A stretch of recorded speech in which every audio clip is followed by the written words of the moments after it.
नमस्कार दोस्तों, एक बार फिर से स्वागत है मेरे YouTube channel the civil hub में। आज मैं फिर से एक बार आपके लिए लेके आया हूँ SSC JE civil engineering question Mahakumbh 2.0 light set 2, जो कि बहुत जरूरी है। All SSC JE state PSU AE WRD and जो कि सिविल इंजीनियरिंग से रिलेटेड जो भी कॉम्पिटिटिव एग्जाम है उसके लिए। So be ready for the set 2। अब की बार एसएससी जेई पार क्वेश्चन महाकुंभ 2.0 लाइट, जो कि सेशन 2019 और 2020 के लिए चल रहा है, जबकि अभी एसएससी जेई 2019 की एग्ज़ाम चल रही है। उनके लिए बहुत ही बेस्ट ऑफ लक। आप अपनी एग्ज़ाम अच्छे से दीजिए। सीबीटी 1 चालू है। तो चलिए आज का question Mahakumbh 2.0 light technical mix question, most expected question. मैं ये बोलना चाहूँगा कि यानी आप एग्ज़ाम में जाने से पहले एक बार ये सेट देख के जाइए द सिविल हब के, आपको बहुत ही हेल्पफुल होंगे। तो आज का सेट चालू करते हैं। क्वेश्चन नंबर 31 है, if the column loads is heavy and the soil below is weak, then which of the following is used as a base। जो कि कॉलम लोड है वो बहुत ही हेवी है, एंड जो सॉइल है, कॉलम जिसके ऊपर प्लेस करेंगे, कॉलम जिसके ऊपर रहेगा जिस सॉइल के नीचे, वो जो सॉइल है वो बहुत ही वीक है। तो इस कंडीशन में अपन कौन क्या कंडीशन प्रिपेयर करेंगे? ऑप्शन ए है क्या स्लैब बेस, ऑप्शन बी है gusset base plate, option C है गेटलेस फाउंडेशन, ऑप्शन डी है एनी ऑफ दीज। तो जब कॉलम लोड हेवी रहते हैं एंड सॉइल बिलो वीक रहती है, at that time we are providing the grillage foundation. तो इसका करेक्ट ऑप्शन हो जाएगा ऑप्शन नंबर सी। अब की बार एसएससी जेई पार क्वेश्चन महाकुंभ 2.0 लाइट चल रहा है। जल्दी से जल्दी शेयर कीजिए, सब्सक्राइब कीजिए। क्वेश्चन नंबर 32 है, beams in the grillage foundation are check for. जो बीम्स है गिरलेज फाउंडेशन में है वो किस किस किस के लिए चेक करते हैं? Option A check in shear, option B है check in bending moment, option C है वेब बकलिंग, ऑप्शन डी है ऑल ऑफ दीज। तो जो बीम इन गिरलेज फाउंडेशन है वो शेयर फोर्स के भी लिए चेक करे जाते हैं, बेंडिंग मोमेंट के लिए भी और वेब बकलिंग के लिए भी। तो इसका करेक्ट ऑप्शन जो ऑप्शन हो जाएगा option number D. Then question number 33, maximum permissible deflection for more than 50 ton capacity cranes. जो कि क्रेन्स रहते हैं गारंटी गैदर्स, तो जो मैक्सिमम परमिसिबल डिप्लेक्शन बताना है अपने को फॉर मोर देन 50 टन। जो डिप्लेक्शन है 50 टन से ज़्यादा अगर लोड आ रहा है तो अपने को मैक्सिमम डिप्लेक्शन बताना है। तो ऑप्शन ए है स्पैन बाय 1000, ऑप्शन बी है स्पैन बाय 500, ऑप्शन सी है स्पैन बाय 750, ऑप्शन डी है नन ऑफ दिस। तो जो मैक्सिमम परमिसिबल डिप्लेक्शन है फॉर मोर देन 50 टन, जो 50 टन से अगर ज़्यादा होता है तो उसके लिए मैक्सिमम परमिसिबल डिप्लेक्शन अपन लेते हैं स्पैन बाय 1000। तो इसका करेक्ट ऑप्शन हो जाएगा option number A, that is the maximum permissible deflection for more than 50 ton capacity cranes is span by 1000। तो अब की बार एसएससी जेई पार क्वेश्चन महाकुंभ 2.0 लाइट चल रहा है। जल्दी से जल्दी शेयर करिए, सब्सक्राइब करिए और वीडियो को लाइक कीजिए। तो क्वेश्चन नंबर 34 है, angle of lacing with respect to vertical should be between. जो एंगल ऑफ लेसिंग रहता है विथ रिस्पेक्ट टू वर्टिकल वो कितना रहता है? 20 to 50 degree, 40 to 75 degree, option C है 60 to 120 degree and option D है 60 to 145 डिग्री। तो जो जनरली एंगल ऑफ लेसिंग लेते हैं विथ रिस्पेक्ट टू वर्टिकल वो अपन लेते हैं 40 to 75 डिग्री। तो इसका करेक्ट ऑप्शन बन जाएगा option number B. Then question number 35, lacing members are subjected to. जो लेसिंग मेंबर रहते हैं वो किस में सब्जेक्टेड रहते हैं? ऑप्शन ए है क्या टेंशन में रहते हैं, ऑप्शन बी कंप्रेशन में रहते हैं, ऑप्शन सी बेंडिंग मोमेंट और ऑप्शन डी है ए एंड बी, क्या टेंशन में रहते हैं या फिर कंप्रेशन में रहते हैं। तो जो लेसिंग मेंबर रहते हैं वो जनरली रहते हैं टेंशन या फिर कंप्रेशन। तो इसका करेक्ट ऑप्शन बन जाएगा option number B, that is the lacing members are subjected to A and B. Question Mahakumbh 2.2 light है, जो एसएससी जेई के लिए, जो कि सिविल इंजीनियरिंग से related all the competitive exam है उसके लिए काफ़ी इंपॉर्टेंट है। तो इस वीडियो को लाइक कीजिए, शेयर कीजिए और सब्सक्राइब कीजिए। क्वेश्चन नंबर 36 है, the efficient section in resisting compression. अपने को ऑप्शन दिए हैं 4, उसमें से बताना है कि सबसे इफिशिएंट सेक्शन कौन सा है रेजिस्टिंग कंप्रेशन, सो ज़्यादा से ज़्यादा कंप्रेशन को रेजिस्ट कर पाए। तो इसका ऑप्शन ये है सॉलिड सर्कुलर सिलेंडर। क्या सॉलिड सर्कुलर सिलेंडर ज़्यादा से ज़्यादा रेजिस्ट कंप्रेशन करता है? ऑप्शन बी है थिन हॉलो सर्कुलर। क्या थिन हॉलो सर्कुलर सिलेंडर है? ऑप्शन सी है थिक हॉलो सर्कुलर सिलेंडर और ऑप्शन डी है आई सेक्शन। तो जो सबसे ज़्यादा इफिशिएंट है रेजिस्टिंग द कंप्रेशन वो है थिन हॉलो सर्कुलर सिलेंडर, जो कि सबसे ज़्यादा रेजिस्ट करता है कंप्रेशन को। तो इसका करेक्ट ऑप्शन बन जाएगा option number B, thin hollow circular cylinder. Then question number 37, the most efficient section in resisting bending movement. तो जो बेंडिंग मूवमेंट रहती है तो उसको रेजिस्ट करने के लिए कौन से सेक्शन अपन जनरली यूज करते हैं? तो ऑप्शन है टी सेक्शन, क्या टी सेक्शन यूज करते हैं? ऑप्शन बी है थीन हॉलो सर्कुलर सिलेंडर, क्या थीन हॉलो सर्कुलर सिलेंडर यूज करते हैं?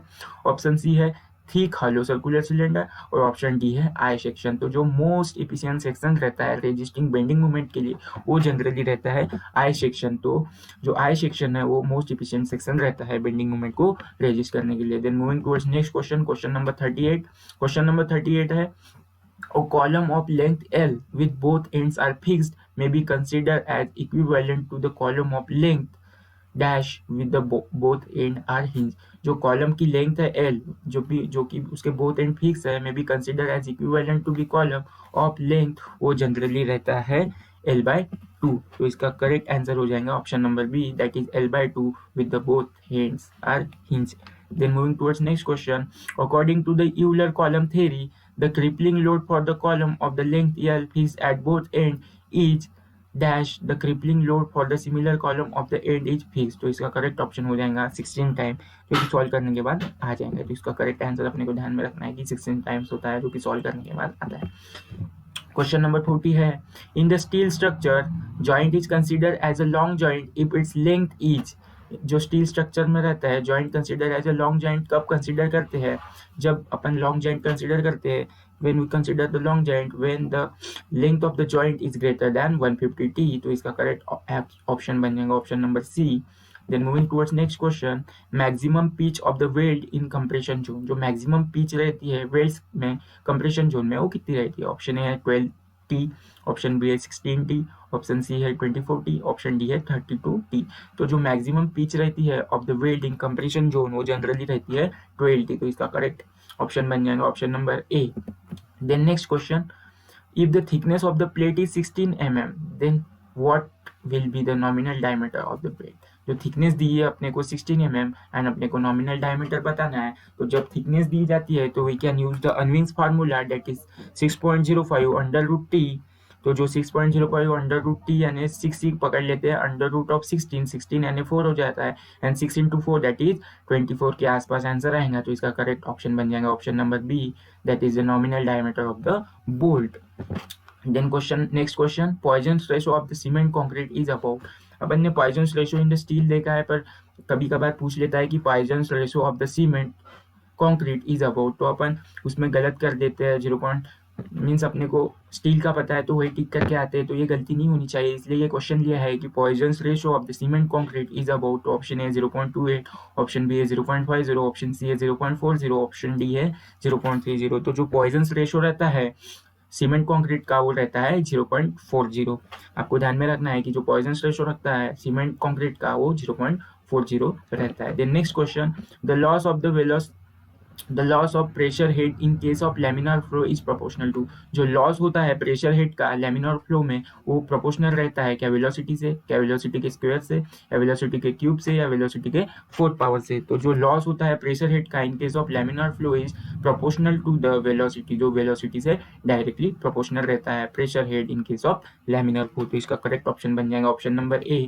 Then next question, the horizontal component of the buoyant force is negligible.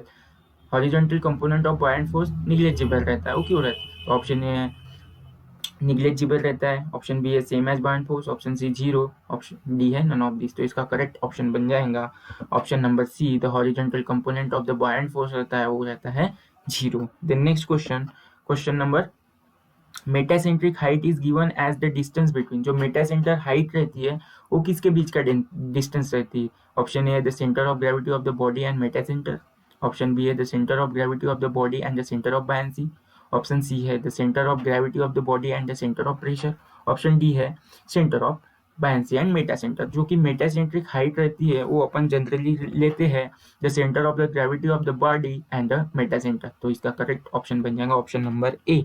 The next question, a glass tube of the small diameter D is dipped in fluid. एक glass है उसकी small diameter है D जिसको अपन ने fluid में dip किया है।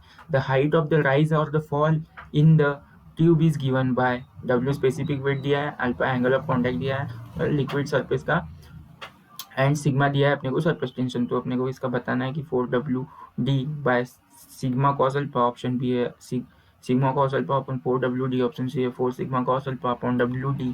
तो इसका करेक्ट ऑप्शन बन जाएगा option number C, that is 4 sigma cos alpha divided by W। So the next question है the hydraulic mean depth for the circular pipe of the diameter D। जो hydraulic mean depth रहती है circular pipe of diameter D, वो क्या रहती है? Option A है D/6, option B है D/4, ऑप्शन सी है D/2, ऑप्शन डी है D। तो जो हाइड्रोलिक मीन डेप्थ रहती है for the pipe of the diameter D, वो जनरली रहती है D/4। तो इसका करेक्ट ऑप्शन हो जाएगा option number B. Then moving towards next question, air vessel in the reciprocating pump are use to. जो एयर वेसल रहते हैं रेसिप्रोकेटिंग पंप में, वो किस लिए यूज होते हैं? ऑप्शन ए है स्मूथन फ्लो, ऑप्शन बी है reduce the acceleration to minimum, option C है increase pump efficiency, option D है save the pump from cavitation. तो जो air vessel in reciprocating pump है वो जनरली यूज होते हैं to reduce the acceleration to the minimum. जो acceleration रहता है उसको मिनिमम तक रिड्यूस करते हैं air vessel in reciprocating pump. Then next question, hydraulic ram is use to. Hydraulic ram रहती है किस लिए यूज होती है? Option A store the energy of water, क्या वाटर की एनर्जी स्टोर करने के लिए, ऑप्शन बी है increase the pressure of water, क्या वाटर का प्रेशर बढ़ाने के लिए, ऑप्शन सी है to lift water from the deep well, जो डीप वेल रहते हैं उनमें से वाटर लिफ्ट करने के लिए, या ऑप्शन डी है to lift the small quantity of the water to the greater height when the large quantity of the water is available at the smaller height. तो जो हाइड्रोलिक रैम होते हैं वो जनरली अपन यूज करते हैं to increase the pressure of water. जो water का pressure है वो बढ़ाने के लिए अपन हाइड्रोलिक रैम का यूज करते हैं। जो क्वेश्चन महाकुंभ 2.0 चालू है, सो शेयर कीजिए, सब्सक्राइब कीजिए द सिविल हब को। देन नेक्स्ट क्वेश्चन है the material that exhibit the same elastic properties in all direction at a point is said to be. Material है उसकी सेम इलास्टिक प्रॉपर्टीज है इन all direction, जो all direction है उसमें same property है but एक point की, किसी भी एक पॉइंट की, तो उसको अपन बोलते हैं homogeneous material. Then moving towards next question.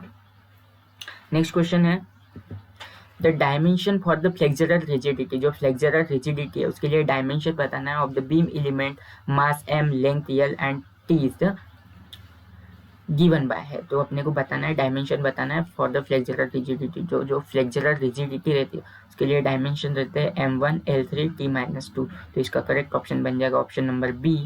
Then moving towards next question, if the small concrete cube is submerged in the deep in the still water in a such a way that the pressure exerted on the all forces of the cube is P। एक small concrete cube है उसको अपन ने submerge किया है deep water में, ऐसे submerge किया है इन सच अ वे दैट, ऐसे सबमर्ज किया है कि जो प्रेशर है all the faces of the cube P, ऐसे इन ऑल द फेसेस, जो ऑल द फेसेस है क्यूब के उनमें प्रेशर P एग्जर्ट हो रहा है। देन उसके बाद में अपने को बताना है कि maximum shear stress develop inside the cube. तो जो मैक्सिमम शियर स्ट्रेस डेवलप होता है इनसाइड द क्यूब वो जनरली रहता है 0 when we deep the cube in a such a way that the pressure exerted on the all faces of the cube P, then the maximum shear stress develop inside the cube is 0। तो इसका correct option बन जाएगा option number A, that is 0। Then next question, for the given shear force across a symmetrical I section, the intensity of the shear stress is maximum at the, जो कि I section है shear force है उसके symmetrical के across अपने को बताना है कि the intensity of the shear stress is maximum। जो intensity रहेंगी shear force की वो किस पे maximum रहेंगी? at the extreme fiber, जो extreme fiber है उसमें, या फिर ऑप्शन बी है centroid of the section, option C है at the junction of the planes and the wave but on the wave, option D है at the junction of the planes and the wave but on the plane। जो intensity है shear stress की वो maximum रहेंगी centroid के ऊपर में। तो इसका करेक्ट ऑप्शन बन जाएगा option number B. For the given shear force across the symmetrical I section, the intensity of the shear force is maximum at the centroid of the section। Then next question, maximum strain at the level of compression steel for the rectangular section having effective cover to the compression steel as d dash and the neutral axis depth from the compression face at xu। तो जो option A है maximum strain बताना है अपने को compressive steel and rectangular section having effective cover to the compression steel D dash दिया है। तो अपने को जो डेप्थ दी है कंप्रेशन फेस टू एक्सयू कितनी रहती है? ऑप्शन ए है 0.035 minus D dash upon एक्सयू, option B है 1 minus xu upon d dash. Option C है 0.00351 minus xu upon d dash. Option D है 0.021 minus d dash upon xu. तो इसका करेक्ट ऑप्शन बनता है 0.00351 minus xu upon d dash. Then moving towards next question. An axially loaded bar is subjected to the normal stress of 173 MPa. The shear stress in the bar, जो axially loaded बार normal stress दिया है 173 MPa, अपने को बताना है shear stress. तो जो अपन sigma x by 2 करेंगे तो जो 173 MPa है 173 डिवाइडेड बाई 2 करेंगे तो 86.5 के आसपास आंसर आ जाएंगे. तो इसका करेक्ट ऑप्शन बन जाएगा जो कि shear stress in the bar बन जाएगा वो 86.5 MPa बन जाएगा. इसका करेक्ट ऑप्शन बन जाएगा B. Then next question. Which of the following is the reason for decrease in the use of stones as a building material? जो इन ऑप्शन दिए गए हैं 4, तो उन ऑप्शन में से बताना है कि अपने को कि decrease in the use of the stone, जो डिक्रीज इन द रेट हो गया है स्टोन का एज ए बिल्डिंग मटेरियल में, अपन कम यूज करते हैं स्टोन का, वो किस वजह से हुआ है, कि यानी रेट कम किस वजह से हुआ. तो ऑप्शन है steel and RCC are less bulky and more durable. ठीक है. ऑप्शन बी है strength of the stone can not be rationally analyse. ठीक है. ऑप्शन सी है stones are not conventionally available in the plain से भी ठीक है. एंड ऑप्शन डी है all's option of the correct. तो इसका करेक्ट ऑप्शन बन जाएगा option number D. That is ये चारों ऑप्शन है वो तीनों ऑप्शन दिए है ये करेक्ट. इसका सोल्यूशन बनता है कि यानी the strength of the stone can not be easily determine. जो स्ट्रेंथ रहती है स्टोन की अपन इजीली डिटरमाइन नहीं कर सकते हैं. Then in comparison to steel and RCC बराबर है. And also not easily available in the plains and less available in the plains रहते हैं. Then next question.